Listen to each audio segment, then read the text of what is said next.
श्री बालकृष्ण वाजपेयी जी, समस्त न्यायिक अधिकारियों तथा सभी साथी अधिवक्तागण, समय की पाबंदी कहना हम ही शुरू किया था, लेकिन माइक वैसा ही होता है जैसे जाड़े में मूंगफली, जिसको मिल जाता है वो छोड़ता नहीं। और अब हम तो चूंकि आखिर में पाए हैं, किसी और को देना नहीं।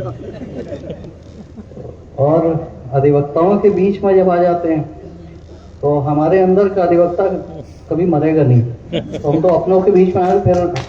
लेकिन आज में बड़ा अच्छा ये लगा कि आपके जनपद न्यायाधीश भी हमारी कैटेगरी के हैं, जो अभी उन्होंने वकालत खेली आपके अध्यक्ष जी के साथ। अध्यक्ष जी ने उन्हें समस्या बताई, जिला जज साहब ने अध्यक्ष जी पे धर दिया, चलिए मंडे से आप लग जाइए। तो अभी आपके जो जिला जज साहब हैं, इनके अंदर का भी अधिवक्ता जो है वो जीवित है। तो वकालत ऐसी चीज है कि जिसने शिद्दत से करी, उसके अंदर का वकील और वकालत से लगाव उसका कभी खत्म नहीं होता। तो जब भी हम बार एसोसिएशन के कार्यक्रम में कहीं भी आ जाते हैं तो फिर हम अधिवक्ता ही बन जाते हैं। और आप लोगों को बताएं कि अभी भी जब भी कभी किसी के साथ कभी फुर्सत के लम्हों बैठते हैं तो किस्सा गोई में आज भी हमारे पास सिर्फ वकालत के समय के बताने के किस्से रहते हैं। उन्हीं मोमेंट्स को आज भी हम चेरिश करते हैं कि जो भी जीवन में सबसे यादगार चीजें हुई हैं, जिनको हम सबसे ज्यादा करते हैं, तो वो यही है कि वकील रहते हुए क्या किया, कौन सी बहस कैसी करी, किसमें कैसा ऑर्डर लिया। तो आप लोग फॉर्चुनेट हैं कि आप अभी भी वो काम कर पा रहे हैं जिसको हम सिर्फ याद किया करते हैं। यहाँ हमें मालूम है युवा अधिवक्ताओं का एक अलग संघ है, क्या नाम बोलते हैं उसका, शक्तिपुंज। शक्ति, हाँ, अरे एक लेबल है शक्तिपुंज। तो अभी हाईकोर्ट में जो अवध बार एसोसिएशन, वहाँ एक कार्यक्रम हुआ था, उसमें हमारा इस टॉपिक पे बोलने कहा गया कि युवा अधिवक्ताओं के लिए न्यायालय परिसर की मर्यादाएं। तो हमने कहा भाई, प्रोफेशनली हम लोगों का एक बेसिक प्रिंसिपल यही होता है कि जो भी चीज हो उसको पूरा पढ़ा जाए, पूरा एड्रेस किया जाए। जैसे जब स्टैट्यूट पढ़ते हैं तो आप पूरा पढ़ते हैं, कोई चीज मिस नहीं करते हैं। जजमेंट पढ़ते हैं तो पूरा पढ़ते हैं, कहीं से एक फ्रेज नहीं उठाते हैं। तो वैसे ही टाइटल हमने कहा वो जो उस दिन का था, युवा अधिवक्ताओं के लिए न्यायालय परिसर की मर्यादाएं। तो हमसे पहले बार के पदाधिकारियों ने तो न्यायालय परिसर की मर्यादाएं बता दी, हमने युवा से शुरुआत करी, हमने कोई चीज छोड़ नहीं सकते। तो आपने युवाओं के लिए रखा है, तो युवा अधिवक्ता कौन है? मेरा मानना है अधिवक्ता तो चिर युवा है, वृद्ध तो सिर्फ जज होता है और वो रिटायर हो जाता है। और जब हमारा एलिवेशन नहीं हुआ था तब भी, और एलिवेशन हो गया तब भी कहते हैं जज बनने का यही एक डिसएडवांटेज है कि जज रिटायर हो जाता है। अधिवक्ता तो निखरता जाता है, जैसे जैसे उसका तजुर्बा बढ़ता है उसका यौवन बढ़ता जाता है। तो ये जो शक्तिपुंज है, इसको उसी में मर्ज कर देना चाहिए, क्योंकि जिन वरिष्ठों का आज हमने सम्मान किया, हमने उन सब में शक्ति का एक बड़ा अनोखा पुंज दिखाई दिया है। तो उन सबको शक्ति पुंज में सम्मिलित करिए आप। बार एसोसिएशन से हमारा लगाव हम बता दिया, उन्नाव से हमारा रिलेशन हम बताया आपको कहाँ से है। हमारे पिताजी श्री सुशील कुमार विद्यार्थी, उनका जन्म सन 1920 में उन्नाव सफीपुर में हुआ था। तो आज हम उस जिले में प्रशासनिक न्यायमूर्ति हैं जहां हमारे पिताजी का जन्म हुआ था। उसके बाद यहाँ पर उन्नाव में हमारे मामा जीतेश्वरी ज्ञानचंद्रा न्यायिक अधिकारी थे, उन्नाव में पोस्टेड रहे वो। तो हमें ईयर नहीं याद है, लेकिन उस समय मेरे पास फुर्सत रहा करती थी, तो अक्सर वो हम उनके यहाँ जाते थे। तो यहाँ जजेस कॉलोनी में फ्लैट था उनका ऑफिशियल, उस समय मेरा उन्नाव बड़ा आना होता था। फिर उन्नाव से मेरा संबंध जुड़ा विष्णुदत्त अवस्थी जी के माध्यम से। अवस्थी जी मेरे पास आए, जिससे भी उन्हें मालूम हो मेरे बारे में, और हम काफ़ी जूनियर थे उस समय, ईयर 95-96 का शायद रहा हो। तो उन्होंने आधे घंटे मेरा इंटरव्यू लिया हमारे चेंबर में बैठ के, और हमें परखने के बाद जब उन्होंने इस लायक समझा कि क्लाइंट के भाग्य मेरे हाथ में सौंप सकते हैं, तब उन्होंने हमको मुकदमा दिया।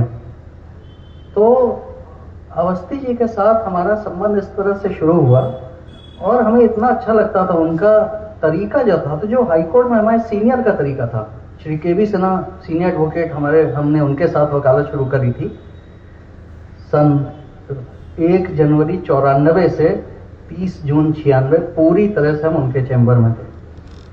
तो बाद में हाईकोर्ट में रूल्स में अमेंडमेंट करके list of dates and events बनाना मैंडेटरी किया गया एक फॉर्मेट पे। यहाँ हाईकोर्ट से हमारे कई साथी आके बैठे हुए हैं, सामने ओपी तिवारी जी हैं, अकबर अहमद हैं, सुमित श्रीवास्तव, दिलीप मणि, अथर वारिया, इतने सारे लोग हाईकोर्ट से आए हुए हैं। आप लोग जो list of dates and events जिस फॉर्मेट पे बनाते हैं, ये तब हमने जब वकालत शुरू की ये नहीं था। हमारे चेंबर में इसी फॉर्मेट पे list of dates and events बन करके, और तब हर फाइल में लगा होता था, बाद में रूल्स में होकर के मैंडेटरी किया गया। तो विष्णुदत्त अवस्थी जी भी इतनी बढ़िया ब्रीफ बना के लाते थे। फैक्ट्स की एक शीट पे ब्रीफ होगी, उसके बाद रेलेवेंट लीगल प्रोविजंस की एक शीट पे ब्रीफ होगी, उसके बाद रेलेवेंट जजमेंट्स की फोटोकॉपी हाइलाइटर से रेलेवेंट पैसेज मार्क करके आधे घंटे 1 घंटे के अंदर वो एकदम सिस्टमेटिकली ब्रीफ कर देंगे। हमेशा क्लाइंट को साथ लेकर के आते थे, क्लाइंट की मौजूदगी में ब्रीफिंग होती थी। ब्रीफ करने के बाद क्लाइंट से कहते तब तुम फीस दो सीधे अपने हाथ से, और उसके बाद फिर उनका प्रिय चर्चा रामचरितमानस पे फिर हम लोगों का 2 घंटा तो तय था।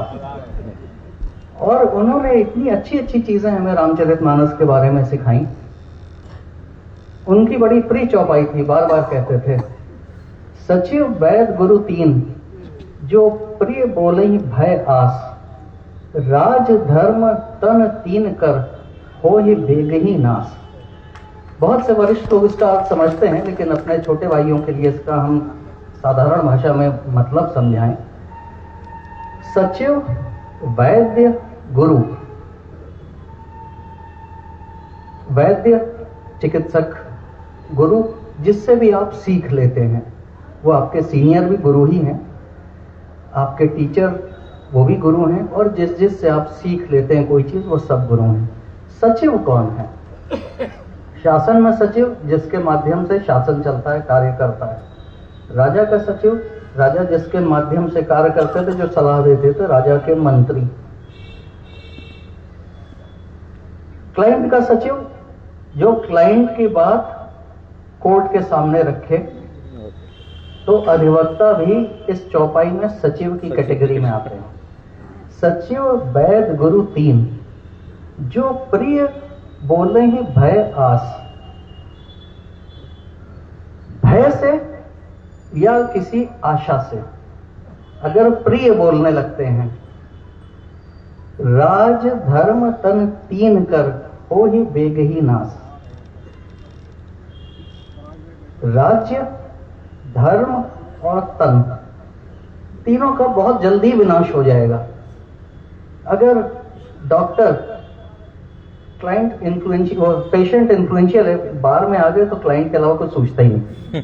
पेशेंट इन्फ्लुएंशियल है, उनका ये भाई इनको कैसे हम मना करें कि नहीं आप शुगर नहीं खा सकते, भाई आपको बहुत मानो थोड़ी खा सकते हैं। तो फिर तो डायबिटिक पेशेंट गया कितना भी इन्फ्लुएंशियल हो। इसी तरह से अगर गुरु इन्फ्लुएंशियल आदमी का बच्चा उसका स्टूडेंट है, तो उसको भय है कि अगर ये बच्चा हमसे नाराज हुआ तो मेरा नुकसान हो जाएगा, और अगर खुश हुआ तो मेरा ज्यादा फायदा हो जाएगा। तो गुरु ने उसकी मुंह देखी करके मनचाही चीज सिखानी शुरू करी, तो फिर उसका भी विनाश ही है। और इसी तरह से पहले नंबर पे ये तीसरे से इसलिए शुरू किया कि आप इसका बैकग्राउंड समझें। इसी तरह से सचिव, जो कि हम यहाँ पर अधिवक्ता लोग सभी अपने क्लाइंट के लिए हैं, अगर भय से या लालच से जो क्लाइंट को प्रिय है वो बात करने लगे, तो फिर ये श्रेयस्कर नहीं होगा, न क्लाइंट के लिए, न न्याय व्यवस्था के लिए और न समाज के लिए। तो एडवोकेट में ये करेज होनी चाहिए कि क्लाइंट को नो बोल सके। ये नहीं हो सकता, ये हम नहीं कर सकते, ये नहीं कहा जा सकता, ये संभव नहीं है। अक्सर हमारे सामने होता है, कहते हैं साहब क्लाइंट ने इंसिस्ट किया, तो हमने, भाई आप प्रोफेशनल हैं, आप एडवोकेट हैं, आप स्टेनोग्राफर नहीं हैं कि क्लाइंट ने डिक्टेशन दिया, जो उसने कहा वो आपने ले लिया डिक्टेशन। नो। और हमारा कुछ, हमने कहा ना मेरे पास किस्से सिर्फ वकालत के ही ज़माने के हैं सारे। तो हमारे कुछ एक क्लाइंट थे जिनको हम खूब याद रखते हैं, फॉर रॉन्ग रीजंस भी कुछ थे जिनको खूब याद रखते हैं। तो एक क्लाइंट थे, उनकी सेकंड अपील थी जिसमें हमें आर्गुमेंट की स्टेज पे एंगेज किया उन्होंने। उस समय जो बेंच चल रही थी वो 2 मिनट का समय देते थे, सेकंड अपील की फाइनल हियरिंग के लिए भी 2 मिनट का समय देते थे। जो हाई कोर्ट के हमारे साथी जिन्होंने देखा है वो शायद इतने वर्ष से समझ जाएं कि 2 मिनट में सेकंड अपील के फाइनल आर्गुमेंट कौन सुन सकता है। तो लेकिन एडवोकेसी यही है कि बजाय आप जज को ब्लेम करने के, जज स्पेसिफिक अप्रोच डेवलप करना सीखें। किस जज के यहाँ कितने समय में किस तरह से बात को रखा जाए, यही एडवोकेसी है। तो हमने 2 मिनट का आर्गुमेंट्स तैयार कर लिए थे। बहुत अच्छा लॉ पॉइंट था, हमने इस पॉइंट पे करेंगे। वो एक पॉइंट के लिए इंसिस्टेंट थे हमारे क्लाइंट ने कहा ये भी पॉइंट रखिए आप। हमने कहा ये पॉइंट नहीं चलेगा, थोड़ा और समय ले तो आपको एलैबोरेटली बता दें। एक विल थी जिसका प्रोबेट हो चुका था, उसकी बेसिस पे पिछली जनरेशन में लिटिगेशन भी हो चुका था, फिर सब्सिक्वेंट जनरेशन में फिर एक लिटिगेशन के साथ इन्होंने प्रोबेट नहीं दिया, तो ये सूट मेंटेनेबल नहीं था, ये नहीं चलेगा। खैर उन्होंने काफी जब इंसिस्ट किया, हम ये बहस नहीं करेंगे। बोले आप करिए, कोर्ट नहीं मानेगी, नहीं मानेगी, हम फीस दे रहे। तो हमने यही तब भी यही कहा था, ये बात होगी आज से 15-20 साल पहले की। हमने आप फीस दे रहे इसलिए आपका सिखाया नहीं बोलेंगे। हम फीस इस चीज की नहीं लेते हैं कि जो आप कहें वो बोल दें। हम फीस इस चीज की लेते हैं कि आपके हित में अपनी योग्यता का बेहतर इस्तेमाल करते हुए जो लीगली ठीक हो वो बोलेंगे। तो ये अवस्थी जी ने जो शुरू के दिनों में सीख दी थी कि सचिव को भय या आस से,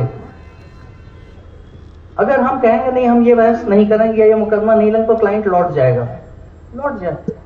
यही तो मजा है वकालत का कि हम सबऑर्डिनेट थोड़ी हैं कि किसी के डिक्टेट्स पे चलेंगे। तो उनके साथ धर्म चर्चा और विधि चर्चा दोनों बहुत होती थी।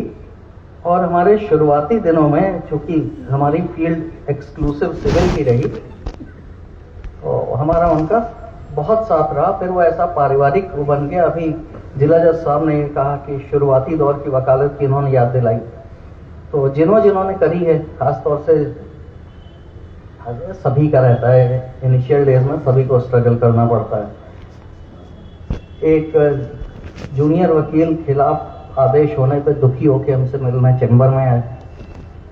तो हमने कहा चैम्बर में जैसे ही शायद कोई वकील साहब मिल रहा है, हमने बोला, बोले वो मुकदमे जिनका अभी डिस्मिस हुआ, तो मुकदमा कुछ को बुलाओ।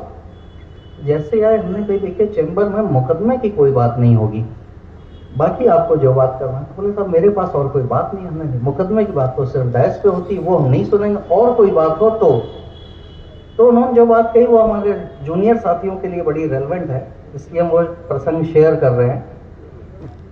वो कहने लगे अच्छा अगर आपको मुकदमे की नहीं सुननी है तो हम आपको अपनी बात बताते हैं।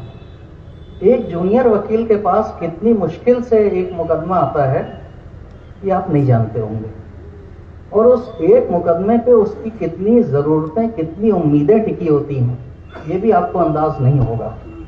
और जब जूनियर वकील का एक मुकदमा डिसमिस होता है तो उसकी कितनी उम्मीदें टूट जाती हैं, इसका भी आपको अंदाज नहीं होगा। तो आपको नहीं मालूम आज आपने हमारे साथ क्या किया है। हमने इस टॉपिक पे बात कर सकते हैं। और बैठो, कॉफी मंगाई उनके लिए और अपने लिए, आराम से कॉफी पे चर्चा की हमने। तुमको नहीं मालूम होगा कि एक लड़का पुरानी स्कूटर खरीद ली थी ट्यूशन के पैसों से, उससे कोर्ट जाता था। बारिश के दिनों में कोर्ट के ऊपर विंड चीटर पहन लेता था। कि कोट न भीगे। बैंड को फाइल में दबाया, फाइल को मम्मी से साड़ी की पॉलिथीन मांग करके उसमें रखा, एक तरफ से दूसरी चढ़ाई जिससे कि पानी की एक बूंद भी ना जाए। सर पे हेलमेट लगाया और कोर्ट पहुंच के हेलमेट उतारा, बाल काट लिया, मुंह पोंछ लिया, चेहरा चमकता दिख रहा है। कोट भी अच्छा है, बैंड भी बढ़िया बन गया। नीचे से पैंट थोड़ी भीग गई है तो थोड़ी ठंड भी लग रही, थोड़ी खुजली भी हो रही है, लेकिन जज को चमकता चेहरा ही दिखता था वकील का। और ये सब करके ही सभी शुरू करते हैं, और आज तुम उसी लड़के के सामने रोना रो रहे हो।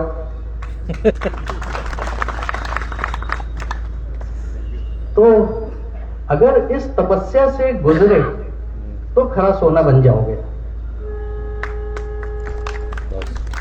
उसके बाद जब हम ये इलाहाबाद का किस्सा, शुरू में हम इलाहाबाद बैठते, शुरू की बात, किसी कार्यक्रम में हम इलाहाबाद गए तो सिर्फ जजों का था, तो वहाँ बार का वो शामिल नहीं था, लेकिन वो किसी तरह से कोशिश करके घुस के अंदर आए था। वो कह रहे हैं हम सिर्फ यही बताने आए आपको कि आपकी सीख ने मेरा नजरिया बदल दिया। अब हम हर हार को एक नई चुनौती लेके फिर नए सिरे से तैयारी करते हैं। तो ये होता है वकालत में, शुरुआती कठिनाइयां जो हैं ये सब आपको तजुर्बा देती हैं। और जो भी आज आपको दिख रहे हैं कि आज तो इनके बड़े मजे हैं, ये क्या जाने जूनियर्स की तकलीफें, वो सब लोग एक दिन जूनियर वकील थे, उन सबको पता है जूनियर्स की तकलीफें। वही तकलीफें झेल के, निपट के और अपने को तपा के वो आज इस स्थिति में हैं कि आप उनसे, कुछ लोग प्रेरणा लेते हैं और कुछ लोग ईर्ष्या करते हैं। तो जो ईर्ष्या करते हैं उनसे भी मेरा अनुरोध है कि ऐसा ना करें, सिर्फ प्रेरणा लें और जरूरत पे शिक्षा लें, उनका समय लें।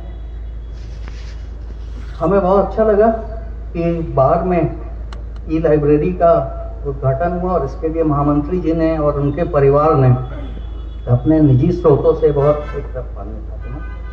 निजी स्रोतों से भी काफी योगदान किया है। इसके लिए हम महामंत्री जी को और उनके परिवार को बहुत बधाई देते हैं। ये बड़ा कॉमन फीचर भी बताते हैं आपको।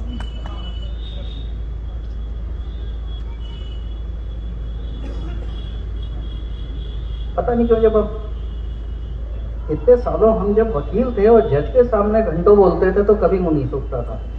जज हो के वकीलों के सामने बोलते मेरा मुंह सूखने लगता है। तो ये तो वही वकील विद्वान होते हैं। और अब हम ये प्रीफिक्स लगाने का अधिकार छोड़ चुके हैं। उच्च न्यायालय के जो न्यायमूर्ति होते हैं वो विद्वान न्यायमूर्ति नहीं कहे जाते हैं। तो इतना आप लोग विद्वान हैं और हम विद्यार्थी हैं। तो एक विद्यार्थी इतने विद्वानों के सामने खड़ा होकर बोलता है तो मुंह सूखना लाजमी है। आपकी बार काफी वाइब्रेंट, जागृत बार है। हमने लाइब्रेरी देखी, आप लोगों ने भी देखी होगी। आपने ये देखा होगा जो नई ई लाइब्रेरी बनी, हमने ये भी देखी, साथ में पुरानी लाइब्रेरी देखी। और पुरानी लाइब्रेरी में इशू रजिस्टर भी, इशू जो आपका स्लिप बुक है वो भी लेके देखा। और वो देखने का उद्देश्य ये था कि वाकई में यहाँ के सदस्य लाइब्रेरी का सदुपयोग करते भी हैं कि नहीं करते हैं। और हमें देख के बहुत अच्छा लगा, रिसेंट पास की भी, जनवरी की भी रसीद में यहाँ से बराबर किताबें जारी हो रही हैं। हमने अध्यक्ष और महामंत्री जी से बार के भूतपूर्व सदस्य और बार के भूतपूर्व पदाधिकारी की हैसियत से एक मांग रख दी है। ये ना जैसे जिला जज साहब ने भी पलट के उन पर मांग रख दी, हमने भी इनसे एक मांग रखी है। यहाँ ये सुविधा अधिवक्ताओं के लिए हो कि फोटोकॉपी, सीधे रूलिंग की फोटोकॉपी मिल सके। तो एसटीसी ऑनलाइन के लिए तो आपने बताया कि सीधे प्रिंट आउट मिल जाएंगे, लेकिन और भी जो पुराने जर्नल्स हैं आपके पास, काफी समृद्ध लाइब्रेरी है, 22 जर्नल आते हैं बताया गया। तो कोई अगर एसटीसी ऑनलाइन पे नहीं और किसी अधिवक्ता को चाहिए तो बजाय किताब जाने के, एक जना किताब लेके और दूसरे को जरूरत होगी उसी समय में, तो वो चीज ना हो। तो अधिवक्ताओं को यहाँ ये सुविधा इन्होंने कहा है कि ये देखेंगे, समय के साथ इसका भी इंतजाम करेंगे। जैसे आप अपनी समस्या बताते हैं, हम सुन लेते हैं, तुरंत समाधान हर चीज का संभव नहीं होता है। ये हमें अध्यक्ष जी ने अभी सिखाया, बोले इसमें समय लगेगा, तुरंत नहीं कर पाएंगे, आपने जो कहा है तो ये भी करेंगे, थोड़ा समय दीजिए। तो ये हम लोगों का आपस में इसी तरह से एक दूसरे से समय लेते हुए और समस्याओं का समाधान समय के साथ होगा। आपकी जो एक चीज आज पहली बार अध्यक्ष जी ने हमको पहले बताई थी, जो किशोर न्याय बोर्ड का 2nd फ्लोर पे बिल्डिंग है, दूर है, हमने आते ही जिला जज साहब से बात करी और हम तुरंत एडीएम साहब से बात करी और इस पे कोशिश की जाएगी कि इस समस्या का निदान जल्दी हो। दूसरी एक आपकी बहुत बड़ी समस्या है जो यहाँ पर हमने देखा बिल्डिंग की, उसका निदान जल्दी संभव नहीं है, लेकिन उसके निदान का प्रयास प्रारंभ हो चुका है। जब बड़ी समस्या का निदान है तो उसके निराकरण में समय लगेगा, लेकिन उस पर कार्य प्रारंभ हो गया है और थोड़ा समय लग करके उसका भी निदान होगा। अभी जो स्थिति है उसमें अधिवक्ताओं के लिए भी और अधिकारियों के लिए भी कार्य करने का माहौल है नहीं। जिस भवन में तहसीलदार भी बैठने लायक नहीं समझता है, उस भवन में एक प्रमुख सचिव स्तर के अधिकारी को बैठ के काम करना पड़ रहा है। प्रशासन का तहसीलदार स्तर का अधिकारी नहीं बैठ सकता, जिलाधिकारी तो भूल ही जाइए, प्रमुख सचिव स्तर का अधिकारी हमारे जिला जज होते हैं और जिला जज स्तर के अधिकारी उस भवन में बैठ रहे हैं जो तहसीलदार ने छोड़ दिया है। ये बहुत डिस्टर्बिंग चीजें हैं, लेकिन इन समस्याओं को हमारी जानकारी में आई हैं, उसको एड्रेस करेंगे और कोशिश करेंगे कि न्यायिक अधिकारी के पद की गरिमा के अनुरूप तथा अधिवक्ताओं एवं वादकारियों के लिए सुगम स्थान हो, ऐसे स्थान पर न्यायालय सारे चलें। अधिवक्ताओं के सम्मान की बात हुई, जिन्होंने हैं आप, ये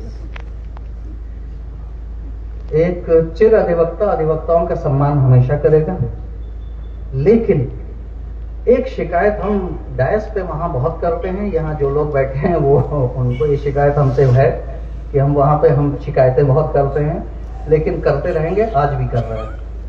हमको बहुत कष्ट होता है जब कोई अधिवक्ता बिना तैयारी के खड़ा होता है और हम उसमें कहते हैं कि ये दिखाता है कि आप अपने पेशे का सम्मान नहीं करते हैं।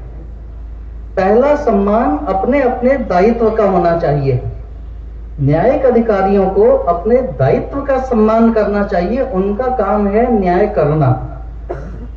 पहला सम्मान अपने इस दायित्व का करें वो, और इसी तरह से अधिवक्ता का दायित्व है न्यायिक अधिकारी को न्याय करने में उचित सहायता देना, अपने मुवक्किल का पक्ष एक पेशेवर तरीके से, व्यावसायिक तरीके से, ये नहीं कि उसने तो यही बताया था, जो बताया बोल दिया। अगर उसी को बताया सब बोलना था तो वही बोल जाता, उसने आपको क्यों फीस दी? उसने इसीलिए दी जो हमने अपने वकालत समय बताया कि आप जो कह रहे हैं हम अपनी प्रोफेशनल अंडरस्टैंडिंग का बेस्ट इस्तेमाल करते हुए, बेस्ट इस्तेमाल का राइडर इसलिए लगा रहे हैं, क्षमता सबकी अलग अलग होती है। मेरी समय समय पर बदली, जब जूनियर थे तो इतनी समझ नहीं थी, गलतियां हुई, अभी भी होती है। गलती हर स्तर पे हर एक से होती है। जरूरी यह है कि हर गलती को समझते ही उससे सीख लेना और उसको दोहराना नहीं। तो अधिवक्ताओं को भी हम कहते हैं विद्वान अधिवक्ता कहा जाता है। विद्वता का कोई सेट पैमाना तो हो नहीं सकता। अब जैसे यहाँ हमने शुरू में कुछ वकीलों से मेरा इंटरेक्शन हुआ था, सबसे पहले उन्नाव के जो अधिवक्ता से मेरा इंटरेक्शन हुआ, जो हम जूनियर थे केवी सिन्हा साहब के चैम्बर में, तो यहाँ से आते थे बाबू लक्ष्मी नारायण निगम, सिविल के इतने योग्य अधिवक्ता थे। सबसे पहला साबका मेरा उन्हीं से पड़ा था, फिर विष्णुदत्त अवस्थी जी, उसके बाद हमारा चौधरी उस्मान अहमद साहब से इंटरेक्शन कई बार हुआ। ये सब इतने विद्वान लोग थे। हम फॉर्चुनेट हैं कि अवस्थी जी के पुत्र यहाँ 2 मौजूद हैं, पुरुषोत्तम अवस्थी और निशांत अवस्थी। चौधरी उस्मान अहमद साहब के बेटे अकबर अहमद भी यहाँ मौजूद हैं। इन लोगों को हम जानते हैं, बाकी भी पुराने बड़े लोगों के एलन निगम साहब के पुत्र मनीष निगम वकालत में थे, वो शायद यहाँ है नहीं। वो लखनऊ में है। मनीष लखनऊ में ही है, तो आए नहीं है यहाँ पे ना। जैसे ओपी तिवारी साहब लखनऊ साथ बैठे हैं, हमारे कई साथी लखनऊ से आए हैं, मनीष निगम यहाँ नहीं है। तो हम कहते तो सबको विद्वान अधिवक्ता है, लेकिन उनकी विद्वता और यंग की विद्वता में फर्क है। तो हम हर उस अधिवक्ता को विद्वान मानते हैं जो हर दिन अपनी विद्वता को बेहतर करने की कोशिश करे। जिस दिन आप में ये आ गया कि नहीं अब हमने सब सीख लिया, अब हो गया।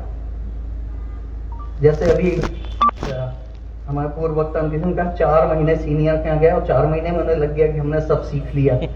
तो न तो 4 महीने में ये लगना चाहिए कि हमने सब सीख लिया, न 40 साल में लगना चाहिए कि सब सीख लिया। जैसे अधिवक्ता चिर युवा होता है, वैसे ही अधिवक्ता को चिर विद्यार्थी भी होना चाहिए। हर दिन अधिवक्ता को अपनी विद्वता बढ़ाते रहने की कोशिश करते रहना चाहिए। और इस कोशिश में आज के ये जो लाइब्रेरी का उद्घाटन हुआ है, ये काफी मददगार होगी। और हम रिक्वेस्ट करेंगे कि इस लाइब्रेरी को और समृद्ध बनाया जाए। ऑनलाइन कई सारी चीजें अवेलेबल हैं, हम यहाँ किसी की प्रमोशन और मार्केटिंग नहीं करेंगे, लेकिन जो आप लोगों को अच्छी लगती है वो करिए। प्लस इसके साथ कुछ यंग लोग जो उसको इस्तेमाल करने में महारत रखते हैं, आप उनसे रिक्वेस्ट करिए कि एक वर्कशॉप जैसे ऑर्गेनाइज कर दें, कि ट्रेनिंग सेशन। इसके लिए ये इन दोनों को हम कह सकते हैं, पुरुषोत्तम अवस्थी और अकबर अहमद, ये दोनों ही बहुत अच्छे से SCC ऑनलाइन और बाकी जो ऑनलाइन पोर्टल्स हैं वो यूज करते हैं। आप लोग कोई सेशन रखिए, किसी एक सैटरडे को रख दीजिए, 1 घंटा 1.5 घंटा, और ये ब्रीफ करें कि कैसे इस्तेमाल किया जाता है, कैसे उस पर रूलिंग ढूंढी जाती है। जब एक बार समझ में आ जाता है ना, हम आपको बताएं, मेरी निजी जो लाइब्रेरी है वो इतनी समृद्ध है। अभी आपकी पुरानी लाइब्रेरी देखी, अच्छा लगा, तो हमने इनको बताया मेरी अपनी लाइब्रेरी जो है, मेरे पास AIR 1914 से है, जबकि AIR का पब्लिकेशन शुरू हुआ था। अब 1914 से AIR कहां से आ गया? हमारे पिताजी का जन्म 1920 में हुआ था, इसलिए कि हमारे बाबा भी अधिवक्ता थे। तो हमें 3 पीढ़ी से खून में वकालत विरासत में मिली थी, जो कि 4थी पीढ़ी को हमने पास ऑन कर दी है। हमारे बाबा, पापा, नाना, चाचा, मामा, हमारे चाचा के बेटे और मेरे 2 बेटे, ये सब वकालत में हैं। और इसके साथ जो हमारा चैम्बर था, जो हमारे साथ जिन लोगों ने करी, वो भी सब मेरा परिवार है। फॉर्चुनेटली आज उसमें से कई सारे यहाँ मौजूद हैं। तो इतना लगाव हमें इस पेशे से है, तो अक्सर हम ये सफाई देने का मौका मिल गया। जो आपने कहा अधिवक्ता सम्मान की बात, हम अधिवक्ता का इतना सम्मान करते हैं कि अधिवक्ता के पेशे का जो व्यक्ति सम्मान करता नहीं दिखता है, उससे हमें बहुत कष्ट हो जाता है, उसको हम बर्दाश्त नहीं कर पाते। तो उसको ये ना लीजिए कि हम अधिवक्ता का अपमान कर रहे हैं। वो उसके पीछे की मंशा ये है कि आप भी अधिवक्ता के पेशे का उतना ही सम्मान करें जितना हमने अधिवक्ता रहते हुए किया, और जितना हम अंदर के अधिवक्ता को सजोए हुए और करते हैं। आज भी हम अधिवक्ता का बहुत सम्मान करते हैं। और जो भी कोई अच्छे से बहस करता है, चाहे ओल्ड हो चाहे यंग, योग्यता का सम्मान हमेशा होता है। आई एम श्योर यहाँ के भी न्यायिक अधिकारी ऐसा ही करते होंगे और करेंगे। आप लोग जो उस कैटेगरी में नहीं हैं, हर दिन कोशिश करके अपनी विद्वता बढ़ा के उस कैटेगरी में आए। चूंकि पूर्व वक्ताओं के लिए हमने कह दिया था कि समय ज्यादा हो रहे, देर हो रहे, तब वो हमसे कह सकते हैं। जैसे अध्यक्ष जी ने एक बार जिला जज से कही, जिला जज ने पलट के उनसे कह दी, तो इससे पहले कि हमसे भी वो पलट के कहे, आज के लिए हम इसको पॉज करते हैं, अंत नहीं करते हैं। ये चर्चा क्रमशः जारी रहेगी। अगर फिर कोई मौका मिला फिर आके आपसे संवाद रहेगा। और आपको बहुत बहुत शुभकामनाएं। और जिन विभूतियों के चित्रों का अनावरण हुआ है, उनको मेरा बहुत हृदय से नमन और आदर, और सभी को आभार। नमस्ते।